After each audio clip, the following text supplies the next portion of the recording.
Hi guys, welcome to the channel concept clarity. आज का video हमारा है आईएससी इंग्लिश की पोएम है ये डेसिडरेटा। तो मैं बोलूँगा बहुत ही एक बैलेंस्ड पोएम है, बहुत अच्छी पोएम है, बहुत रियलिस्टिक है ये पोएम। ठीक है, प्रैक्टिकल पोएम है। तो ये पोएम लिखी है, थोड़ा सा बता दूँ, ये एक अमेरिकन पोइट थे मैक्स एहरमैन 1920 में। तो मतलब आज से 100 साल पहले ये पोएम लिखी गई थी। तो बहुत अच्छी पोएम है। हिंदी में इसका हम एनालिसिस करेंगे। Let's begin. अब क्या कह रहे हैं पोइट इसमें, go placidly amid the noise and haste. ठीक है, प्लेसिडली मतलब क्या होता है? प्लेसिडली मतलब एक न्यूट्रल स्टेट है, मतलब आपको कोई ना तो बहुत ज़्यादा एक्साइटेड होना है ना दुखी होना है। ठीक है, मतलब अगर यहाँ पे अगर मैं बोलूँ तो एक बैलेंस्ड वे में। ठीक है, मतलब आपको एक बैलेंस्ड वे में जाना है, मतलब बहुत ज़्यादा आपको दुखी भी नहीं होना और बहुत ओवर एक्साइटेड भी नहीं होना। ठीक है, तो आप लाइफ को बैलेंस्ड वे में चलो। तो बैलेंस्ड वे में amid the noise and haste, मतलब एक्चुअली में यहाँ पॉइंट बोल रहा है कि जो दुनिया है इसमें काफ़ी नॉइज़ है, काफ़ी लोग जल्दबाजी में रहते हैं। तो आपको बहुत ही बैलेंस्ड वे में दुनिया में जीना है। ठीक है, आपको परेशान नहीं होना और ना ही बहुत ज़्यादा ओवर एक्साइटेड होना है। ठीक है, and remember what peace there may be in silence. और वो बता रहे हैं कि थोड़ा सा आपको जो साइलेंट रहने की कोशिश करनी है, शांति से जीना है आपको बहुत पीसफुल वे में जीना है। और जब आप बहुत पीसफुल वे में एक शांत प्रिय वे में ज़िंदगी जियोगे तो आपको दिखाई देगा कि ज़िंदगी में बहुत सुकून है। ठीक है, एक्चुअल में जो ये ऑथर है ना, ये स्पिरिचुअलिटी में काफ़ी बिलीव करते थे। ठीक है, अध्यात्म बोलते हैं स्पिरिचुअलिटी को। स्पिरिचुअलिटी मतलब होता है मेडिटेशन में और जो लाइफ को एक्सेप्ट करने में, लाइफ को ये एक्सेप्ट करते थे एज इट इज़। मतलब क्या है कि ये कहते थे कि लाइफ में सफरिंग है, लाइफ में हार्डशिप है, बट लाइफ में बहुत अच्छी चीज़ें भी हैं, लाइफ बहुत खूबसूरत भी है, लाइफ बहुत ब्यूटीफुल भी है। तो हमें लाइफ को एक्सेप्ट करना चाहिए, लाइफ जैसी भी है। तो ये उन्होंने यहाँ पे इसका कहने का मतलब है, as far as possible without surrender, be on good terms with all person. वो कह रहे हैं कि इसका मतलब क्या है विदाउट सरेंडर, क्या सरेंडर ना करें। वो कह रहे हैं कि आपकी जो सेल्फ रिस्पेक्ट है उसको सरेंडर मत करो। जैसे आप हो अपनी, ऐसा नहीं कि आप सिर्फ दूसरों को दिखाने के लिए आप ऊपर फॉर्मेलिटी कर रहे हो, सिर्फ आप ऊपर स्माइल करते रहते हो लेकिन अंदर से कुछ और बन जाओ। तो कह रहे हैं अपनी सेल्फ रिस्पेक्ट को मत खोना। ठीक है, दूसरों के साथ बहुत अच्छे से रहो आप, लेकिन अपनी सेल्फ रिस्पेक्ट को मत खोना। ये ना हो कि सामने वाला इंसान आपको कुछ उल्टा सीधा बोलता रहे, बुरा भला कहता रहे, बट फिर भी आप दब के काम करते रहो। ठीक है, वो कह रहे हैं ऐसा काम मत करना, अपनी सेल्फ रिस्पेक्ट मत खोना और सबके साथ बहुत प्यार से रहना, बहुत पीसफुली रहना। Speak your truth quietly and clearly and listen to other. वो कह रहे हैं अपना जो सच है, जो अपनी बात आपकी है, उसको ऑनेस्टली बोलो, सच्चाई से बोलो और दूसरों की बातें भी सुनो। ऐसा नहीं कि सिर्फ आप अपनी बोलते रहो, दूसरों की सुनो मत। ठीक है, even to the dull and ignorant they too have the story. मतलब वो कह रहे हैं बहुत बार हमें लगता है कि जो हमसे कम इंटेलिजेंट लोग हैं हमें उनसे बात नहीं करनी चाहिए। तो यहाँ पे ऑथर कह रहा है ये बात सच नहीं है। जो आपसे कम इंटेलिजेंट है, ठीक है, जिनको इतना आता नहीं है, जिनको आपको लगता है कि ये लोग कम इंटेलिजेंट है, वो ऑथर कह रहा है कि आप उनके पास भी बैठो, क्योंकि हर इंसान की अपनी कितना स्टोरी है, हर इंसान की अपनी एक ज़िंदगी है, हर इंसान की अपनी एक लाइफ है। तो हर इंसान के साथ आप बैठो, भले ही आपको लगे कि वो आपसे कम इंटेलिजेंट है, क्योंकि उससे भी आपको कुछ सीखने को मिलेगा, क्योंकि हर इंसान की अपनी एक कहानी होती है। फिर क्या कह रहे हैं author, avoid loud and aggressive persons, they are vexatious to the spirit. वो कह रहे हैं कि जो लोग बहुत ज़्यादा चीखते चिल्लाते हैं, बहुत ज़्यादा गुस्सा करते हैं, लड़ते झगड़ते हैं, ऐसे लोगों को अवॉइड करो, क्योंकि ये ना वेक्सेशियस मतलब एक तरीके से बहुत ख़राब है। वेक्सेशन मतलब कोई चीज़ बहुत जब ख़राब होती है। तो कह रहे हैं ऐसे लोग जो चीखते चिल्लाते हैं, अग्रेसिव होते हैं, लड़ते झगड़ते हैं, ये आपके लिए बहुत ज़्यादा पॉइजनस है, टॉक्सिक है। आपको ये बहुत ज़्यादा अफेक्ट करेंगे डीपली, आपके माइंड को ख़राब कर देंगे। If you compare your self with others you may become when और बिटर। वो कह रहे हैं अपने आप को किसी से कंपेयर मत करो, क्योंकि देखिए आप जब कभी भी अपने आप को किसी से कंपेयर करोगे तो कोई ना कोई इंसान या तो आपसे ऊपर होगा या आपसे नीचे होगा। तो अगर आप अपने नीचे वालों से कंपेयर करोगे तो आपको बिकम वेन, मतलब आप अपने आप को बहुत प्राउड फील करोगे, आपकी ईगो बूस्टअप हो जाएगी, बहुत प्राउड ही फील करोगे कि मैं ये हूँ, मैं वो हूँ। ठीक है, जब आप अपने आप को अपने नीचे वालों से कंपेयर करते हो, और जब आप अपने ऊपर वालों से कंपेयर करोगे तो आपको जेलसी होगी, इसलिए वो कह रहे हैं बेटर हो जाओगे आप। ठीक है, तो ये मतलब है for always there be greater and lesser person than yourself. वही तो वो कह रहे हैं कि आप अगर अपने आप को कंपेयर करोगे तो कोई ना कोई आपसे ऊपर होगा, कोई ना कोई आपसे नीचे हमेशा होगा। तो कंपैरिजन नहीं करना चाहिए किसी से भी, अपनी अचीवमेंट्स को एंजॉय करो और जो भी आपके प्लान्स है लाइफ में उनको आप एग्जीक्यूट करो। ठीक है, keep interested in your own career however हम्बर it's a real position in the changing fortunes of time. अब यहाँ पे एक बहुत ही प्रैक्टिकल एडवाइस दे रहे हैं। मैंने आपको स्टार्टिंग में बोला था ये पोएम एक बहुत ही प्रैक्टिकल पोएम है, रियलिस्टिक पोएम है ये, ठीक है। ऐसा नहीं कि सिर्फ हवा में बातें हो रही हैं, बहुत प्रैक्टिकल, बहुत रियलिस्टिक पोएम है। तो क्या कह रहे हैं, अपने करियर को पे आप हमेशा फोकस करो। लाइफ में कुछ भी हो जाए अपने करियर पे फोकस रखना चाहिए, क्योंकि जब आदमी का हार्ड टाइम आता है तो उस टाइम पे आपका करियर ही आपके काम आएगा, ठीक है। ऑब्वियसली आप देखो रियल लाइफ में भी देखो, जब आपका हार्ड टाइम आ जाए, कुछ खराब टाइम आ जाए, तो अल्टीमेटली आपका करियर मतलब आपको वहां से पैसा मिलता है, ठीक है। तो आपका जो करियर है, जो आपने पैसा कमाया और जो आपकी सक्सेस है, वही आपको हार्ड टाइम में साथ देती है, ठीक है। Exercise caution in your business affairs for the world is full of trickery. वो कह रहे हैं कि जब आप बिजनेस करने जाओ तो ध्यान रखना कि लोग दुनिया में बहुत ट्रिक भी हैं, लोग बहुत चालाक भी हैं, ठीक है। तो चालाकियों को समझना लोगों की, तो आप ऐसा नहीं कि बिल्कुल बेवकूफ़ बन के चलते जाओ दुनिया में। एक तरीके से यहाँ पे क्या बता रहा है कि आपको थोड़ा सा समझदार रहने की भी ज़रूरत है। ऐसा नहीं कोई आपको बेवकूफ़ बना दे। देखो ऑथर ये कह रहा है कि आप किसी के साथ गलत मत करो, बट इतना आपको ये पता होना चाहिए कि कोई आपको खुद को बेवकूफ़ ना बना के चला जाए, क्योंकि दुनिया में बहुत चालाक लोग भी हैं, ठीक है। इसलिए बोल रहा है world is full of trickery, but let this is not blind you to what virtue there is. वो कह रहे हैं कि लेकिन ये मत सोचना इससे, अब आप देखोगे जैसे कि दुनिया में बहुत चालाक लोग हैं, दुनिया में बहुत ज़्यादा कनिंगनेस है, बट इसका मतलब ये नहीं है कि दुनिया में अच्छी चीज़ें नहीं है। वो कह रहा है इससे आप ये कंक्लूजन मत निकाल लेना कि अगर कुछ लोग चालाक है तो दुनिया में कोई भी अच्छाई नहीं है, दुनिया में कुछ भी सुंदरता नहीं है, दुनिया में कुछ भी अच्छा नहीं है। वर्च्यू भी है दुनिया में, अच्छाई भी है दुनिया में, ठीक है। कुछ जगह अगर चालाकी है तो कुछ जगह अच्छाई भी है। तो ये मत सोचना, नेगेटिव ओपिनियन मत बना लेना लाइफ की तरफ अपना एटीट्यूड, ठीक है। Many person strive for high ideals and everywhere life is full of heroism. वो कह रहे हैं कि आप अपने जो आइडल्स हैं लाइफ में, अच्छे आइडल्स बनाओ, ठीक है। अच्छे लोगों को आप आइडलाइज करो, जो दुनिया में जिन्होंने ह्यूमैनिटी के लिए कुछ अच्छा करा। जैसे एग्जांपल के लिए एल्बर्ट आइंस्टाइन हो गया, न्यूटन हो गया, चार्ल्स डार्विन हो गए, तो इन्होंने ह्यूमैनिटी के लिए बहुत कंट्रीब्यूट किया है, ठीक है। तो और भी बहुत लोग हो सकते हैं, मैं तो सिर्फ साइंस की फील्ड से बता रहा हूँ आपको।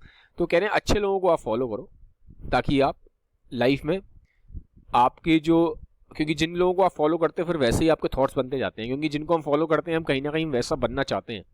तो जब आप वैसा बनना चाहोगे तो आप वही ट्रैक पकड़ोगे, वही पाथ पकड़ोगे, वैसे ही आपके एक्शन होंगे, वैसे ही आपके थॉट होंगे। तो कह रहे हैं कि आप अच्छे लोगों को फॉलो करो। Be yourself, specially do not feel affection, neither be cynical about love. वो कह रहे हैं कि ऑनेस्ट रहो, ठीक है। ऑनेस्ट किस में रहो, तो स्पेशली लव के मैटर्स में झूठा प्यार मत दिखाओ, ठीक है। अगर आपका सच में प्यार है तो आप इंसान से प्यार करो, झूठा प्यार मत दिखाओ। फीन अफेक्शन का मतलब यही है, झूठा मत दिखाओ प्यार को, ठीक है। अफेक्शन मतलब यहाँ प्यार से बात कर रहे हैं, ठीक है। झूठा प्यार मत दिखाओ। अगर सच में किसी को प्यार नहीं करते तो उसको जबरदस्ती फॉर्मेलिटी के लिए मत बोलो मीठा मीठा कि मैं तुमसे प्यार करता हूँ, वो मत करो। और वो सच साथ ही साथ वो कह रहे हैं कि बहुत ज़्यादा सिनिकल भी मत हो जाओ लव के लिए। सिनिकल मतलब होता है नेगेटिव एटीट्यूड। ये मत सोचो कि दुनिया में आप बोलोगे प्यार होता ही नहीं है, सब बेकार की चीज़ें हैं, ऐसा भी मत करो, ठीक है। तो एक तरफ मतलब वो बैलेंस्ड अप्रोच बता रहा है ऑथर। ये बहुत ही बैलेंस्ड ऑथर है। ये बोल रहे हैं कि ना तो हमें किसी से झूठा प्यार करना चाहिए, ठीक है, और ना ही फिर हमें ये बोलना चाहिए कि प्यार जैसी कोई चीज़ ही नहीं होती, बिल्कुल बेकार है। ऐसा नहीं है, आप बैलेंस्ड रहो। आप जिससे भी प्यार करते हो ट्रू रहो, ऑनेस्ट रहो, ठीक है। जबरदस्ती फॉर्मेलिटी के लिए मत करो। For in the face of all aridity and enchantment it is as perennial as the grass. वो कह रहे हैं कि लव बहुत बड़ी फोर्स है, और जब एरिडिटी और डिसएंचेंटमेंट आता है, मतलब जब लाइफ में होपलेसनेस आएगी, जब खराब कंडीशंस आएंगी, जब आपको लगेगा लाइफ में आए कोई रास्ता ही नहीं है, जब आप एकदम आप होपलेस हो गए, एरिडिटी एंड डिसएंचेंटमेंट का मतलब यहाँ पे ये है कि होपलेस कंडीशन आएगी, जब लाइफ में आपको डिप्रेसिंग कंडीशंस आएंगी, तो उस टाइम पे जो प्यार है ना वो बहुत काम आता है। प्यार में बहुत पावर है, प्यार की शक्ति उस टाइम बहुत काम आती है। वो कह रहे हैं प्यार ऐसा ही है जैसे कि ये घास है, घास हमेशा रहेगी, स्टार्टिंग से थी। पेरेनियल मतलब जो हमेशा रहने वाली है। तो जैसे घास हमेशा रहती है ऐसे ही प्यार भी हमेशा रहता है। जब भी खराब कंडीशंस आएंगी उस टाइम पे प्यार की पावर ही, प्यार की शक्ति ही आपको उस एडवर्स और खराब कंडीशन से आगे निकलने में, फाइट करने में मदद करेगी। Take kindly the counsel of the years, gracefully surrendering the things of the youth. अब वो कह रहे हैं जो टाइम बीत गया है आपका, आपने जो एक्सपीरियंस गेन किया है, ठीक है, उसकी एडवाइस सुनो। देखो जैसे जब आप लाइफ में जब आगे जाओगे ना, तो जो जो आपकी लाइफ में पीछे हुआ है तो उस एक्सपीरियंस से आप सीखोगे। भाई जो लोग बड़े लोग होते हैं वो समझदार क्यों होते हैं? उनके पास एक्सपीरियंस होता है। तो वो वही बता रहे हैं कि जब आप आगे जाओगे लाइफ में तो जो आपको एक्सपीरियंस मिलेगा सालों का अपना पीछे का, उसको सुनना, ठीक है। काउंसिल मतलब उसकी एडवाइस को सुनना। किसकी एडवाइस को बोल रहा है ऑथर? जो तुम्हारी एजिंग हो रही है, 20 साल 30 साल 40 साल तक जब पहुंचोगे तो जो तुम्हारी 30 साल 40 साल जो तुमने ज़िंदगी जी है, एक्सपीरियंस मिला है, तो उसको एजिंग की जो इम्पोर्टेंस को समझना, तो जो आदमी जो उस टाइम तो तुमने एक्सपीरियंस से जो सीखा होगा ना, उस एडवाइस को वो करना, इम्प्लीमेंट करना। Gracefully surrendering the things of youth. अब देखो, जब आप वो कह रहे हैं, ऑथर कह रहा है, जब आप बूढ़े हो जाओगे तो विजडम जो आपके पास आएगा उसको तो सुनना ही सुनना, और जो चीज़ें आपकी यूथ में हो गई उसको सरेंडर कर देना ग्रेसफुली। तो बहुत लोग क्या होते हैं, अपने पास को लेके बहुत परेशान रहते हैं, रोते रहते हैं कि मैं जवानी में ऐसा था, मैं ऐसा था, अब मैं ऐसा नहीं हूँ, अब मेरे शरीर में उतनी ताकत नहीं है, अब मैं ढल गया हूँ। तो उसको लेके ना परेशान रहते हैं, रोते रहते हैं। वो कहना रोना नहीं है, आपका यूथ निकल गया, आप बूढ़े हो गए हो, तो उसको ग्रेसफुली सरेंडर कर दो। यूथ चला गया, पार्ट ऑफ लाइफ था। जैसे यूथ एक पार्ट ऑफ लाइफ है, ऐसे आपकी ओल्ड एज जब आई है, आप 60 साल के हो गए, 70 साल के हो गए, तो वो भी एक पार्ट ऑफ लाइफ है। ओल्ड एज को एक्सेप्ट करो और यूथ को ग्रेसफुली सरेंडर कर दो, ठीक है। तो ये आप देखोगे एक बहुत ही बैलेंस्ड बात कर रहे हैं, ये फिलोसफिकल बातें हैं। Nurture your strength of spirit to shield you in sudden misfortune.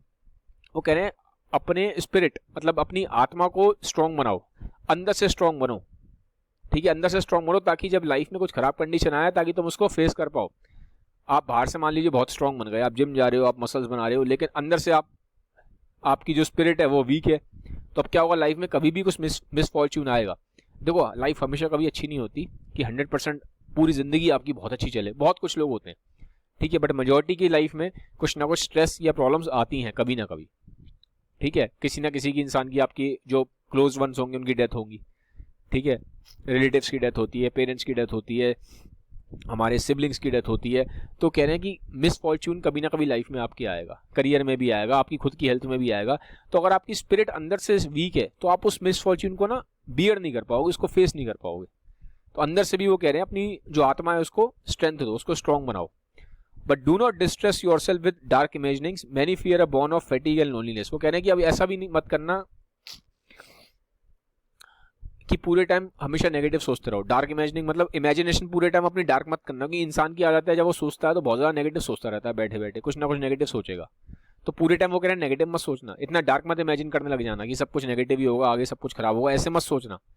अपने आप को स्ट्रेस में मत डालना है इतना फालतू की बातें सोच सोच के, ठीक है। वो क्योंकि वो कह रहे हैं कि बहुत सारे हमारे जो फियर्स होते हैं ना, वो जैसे, क्योंकि अब वो क्या बता रहे हैं, जैसे कि जब आगे वो कह रहे हैं एक्चुअल में वो बोल रहे हैं जब तुम ओल्ड एज में आओगे ना, तो ओल्ड एज में क्या होता है, आदमी का शरीर हो जाता है वीक, फैटिग मतलब वीकनेस, और अकेला भी पड़ जाता है आदमी जब आदमी 70-80 का होता है, क्योंकि आसपास के लोग फिर तब तक जो उनके साथ के होते हैं, बहुतों की डेथ हो चुकी होती है, दोस्तों की, हमारे पेरेंट्स की, और बहुत हद तक पार्टनर भी कई केसेस में चला जाता है। तो जब आप 80 के हो जाओगे, वो कह रहे हैं बुढ़ापे में जाओगे, तो आपकी बॉडी तो वीक हो जाएगी और आप उस टाइम पे लोनली भी हो जाओगे, ठीक है।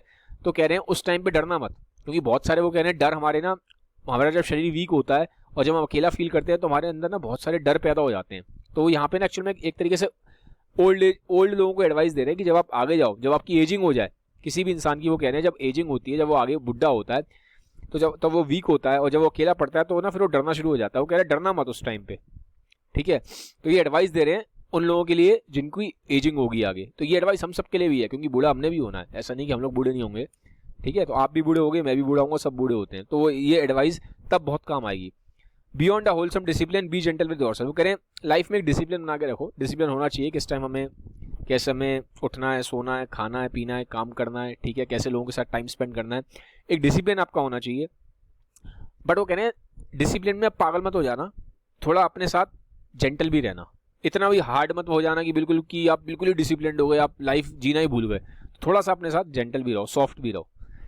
फिर वो एंड में बोलते हैं, बड़ी अच्छी लाइन है, you are a child of the universe no less than the trees and the stars, you have a right to be here. वो कह रहे हैं कि यूनिवर्स ने हम सब यूनिवर्स की ही एक तरीके से वो बोलते हैं संतान है, ठीक है, हम चाइल्ड हैं यूनिवर्स के।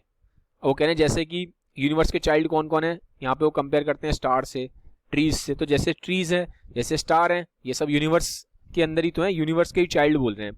तो ये थोड़ा पोएम है, तो पोएम में पोएट ऐसे ही लैंग्वेज लिखता है, वो बोलता है यूनिवर्स के चाइल्ड कौन कौन है, ट्रीज हैं, स्टार हैं। तो कह रहे हैं ऐसे तुम भी चाइल्ड हो यूनिवर्स के, तो तुम्हारा भी उतना ही अधिकार है इस दुनिया में जीने का जितना ट्रीज का, स्टार्स का है, ठीक है।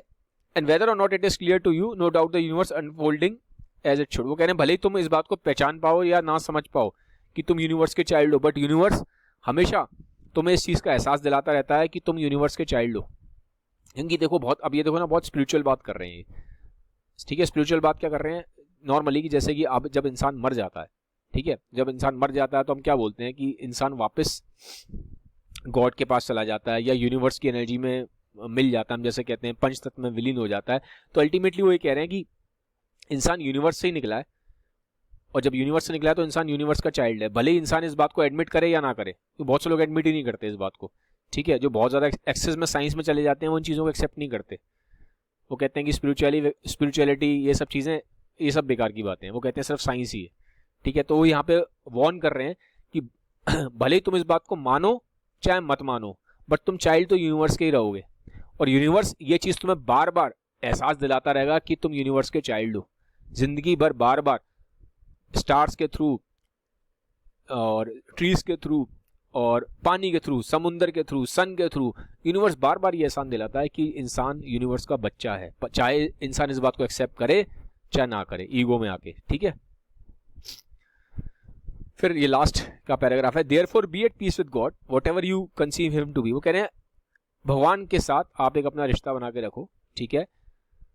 भले ही तुम भगवान को कैसे भी मानते हो, कोई पर्सनल गॉड मानता है, कोई कहता है यूनिवर्स ही भगवान है, कोई एक अपना गुरु मानता है। वो कह रहे हैं आप जिसको भी भगवान मानते हो, जिस भी चीज़ को आप भगवान मानते हो, उसके साथ आप अपना एक रिलेशन बना के रखो, एक पर्सनल एक कनेक्शन बना के रखो, ठीक है। एक पर्सनल कनेक्शन बना के रखो एक गॉड के साथ, और चाहे आप उसे किसी भी फॉर्म में मानते हो, बट गॉड को मानो, और गॉड के साथ अपना एक, गॉड को याद करो, गॉड के साथ अपना एक पर्सनल रिलेशन बना के रखो, यही बता रहे हैं। And whatever your labours and aspirations in the noisy confusion of life keep peace in your soul. वो कह रहे हैं लाइफ में चाहे, देखो वो यहाँ पे ना आप स्पिरिचुअल बातें कर रहे हैं, वो कह रहे हैं लाइफ में भले ही आपको कितना भी काम करना पड़ जाए, जो भी आपके डिजायर्स हों, जो भी आपके ड्रीम्स हों, ठीक है। और वो कह रहे हैं लाइफ में बहुत कन्फ्यूजन रहता है, बहुत नॉइजी लाइफ है, ये दुनिया बड़ी नॉइजी सी है, ठीक है। बहुत ज़्यादा स्ट्रेस है, कंपटीशन है, ये है। और वो कह रहे हैं इन इतनी स्ट्रेसफुल वर्ल्ड में आप बहुत सारी मेहनत भी करोगे, आपके बहुत सारे गोल्स भी हैं, आपके बहुत सारे ड्रीम्स भी हैं, वो सब कुछ करते रहना, लेकिन अपने आप से थोड़ा पीसफुल रहना। अपनी जो आत्मा है ना, इनर पीस को भी ढूंढना, आत्मा के इनर पीस को। ये ना हो कि आप इंटरनली खुश नहीं हो, अपनी इनर पीस को आपने सेक्रीफाइस कर दिया और आप बाहर की दुनिया में भागते जा रहे हो, ठीक है। तो ये कह रहे हैं कहीं ना कहीं आपकी जो इनर सोल है उसको आप थोड़ा सा रिकॉग्नाइज करना, उसके साथ पीसफुल रहना, ठीक है। जो भगवान है वो बार बार इसमें एक्चुअली ने ये भी बोला है, जो भी जिसको भी आप भगवान मानते हो उसको थैंकफुल रहना, ठीक है। उसको ग्रेटिट्यूड के साथ उनको बोलना भगवान को कि भगवान, जिसे भी आप भगवान मानते हो, कि आपने मुझे जिंदगी दी है, आपने मुझे जीने का मौका दिया है, तो I am very thankful to you. तो वो कह रहे हैं आत्मा को, भगवान को, इन चीज़ों को भूल मत जाना कि बाहर की दौड़ में, दुनिया की दौड़ में जाते जाओ और पीछे अपनी सोल को और गॉड को भूलते जाओ, ठीक है। तो बहुत गुड लाइन्स हैं स्पिरिचुअलिटी, और एक बहुत ही डेप्थ है इनकी लाइन्स में। With all its sham, tragedy and broken dreams, it's still a beautiful world. Be cheerful, strive to be happy. ठीक है। शैम मतलब वो कह रहे हैं कि दुनिया में बहुत सारे फ्रॉड भी होते हैं, ठीक है, और बहुत हार्ड भी है दुनिया, बहुत हार्ड वर्क करना पड़ता है। ट्रेजेडी मतलब बहुत हार्ड वर्क, ठीक है। और बहुत लोगों के सपने टूटते भी हैं, ऐसा नहीं कि सारे जो सपने देख रहे हो सबके सब, हर इंसान के सारे सपने पूरे हो जाते हैं, ठीक है। कुछ ही फॉर्चुनेट लोग होते हैं जिनके सारे सपने पूरे होते हैं, ठीक है। तो वो कह रहे हैं अगर आप ये जो दुनिया है जहाँ पे इंसान के सपने टूटते भी हैं, और जहाँ पे बहुत ज़्यादा फ्रॉड भी होता है, जहाँ पे बहुत ज़्यादा हार्ड वर्क भी है, हार्डशिप्स भी हैं लाइफ की में बहुत हार्डशिप्स भी हैं, ठीक है, स्ट्रगलिंग है लाइफ, उसके बावजूद भी सॉरी, वो कहते हैं इतना सब कुछ होने के बावजूद भी ये दुनिया बहुत खूबसूरत है। तो बहुत अच्छी लाइन है। देखो बैलेंस किया उन्होंने, कैसे बैलेंस किया। एक साइड वो क्या बोलते हैं कि दुनिया में बहुत फ्रॉड भी है, बहुत हार्डशिप भी है, बहुत स्ट्रगल भी है, लोगों के सपने भी टूटते हैं, ठीक है, लोगों के दिल भी टूटते हैं, लेकिन उसके बावजूद भी वो कहते हैं दुनिया बहुत खूबसूरत है। तो क्या है, पोइट बैलेंस करता है, बहुत अच्छी बैलेंसिंग इनकी राइटिंग स्टाइल है। फिर ये कहते हैं खुश रहो हमेशा, ठीक है, बी चेयरफुल, और कोशिश करो, स्ट्राइव मतलब कोशिश करो कि तुम हमेशा खुश रह सको, ठीक है। क्योंकि वो कहते हैं कि हमें कोशिश करनी चाहिए खुश रहने की, हमें दुखी नहीं रहना चाहिए, ठीक है। लाइफ में दुख आते हैं, थोड़ा टाइम के लिए इंसान सैड होता है, दुखी होता है, वो कहते हैं सारी बातें ठीक है, बट हमें कोशिश करनी चाहिए कि भगवान ने हमें जीवन दिया है, हमें एक सुनहरा अवसर मिला है, तो हम ज़्यादा से ज़्यादा खुश रहें। कोशिश करनी चाहिए कि हम ज़्यादा से ज़्यादा टाइम पे खुश रह सकें, ठीक है। तो गाइस ये था वीडियो। अगर वीडियो आपको अच्छा लगा है काइंडली इसके सबके साथ शेयर जरूर करिएगा, लाइक करिएगा वीडियो को, मुझे कमेंट सेक्शन में बताइए कि वीडियो आपको कैसा लगा। Have a nice day guys, bye bye bye.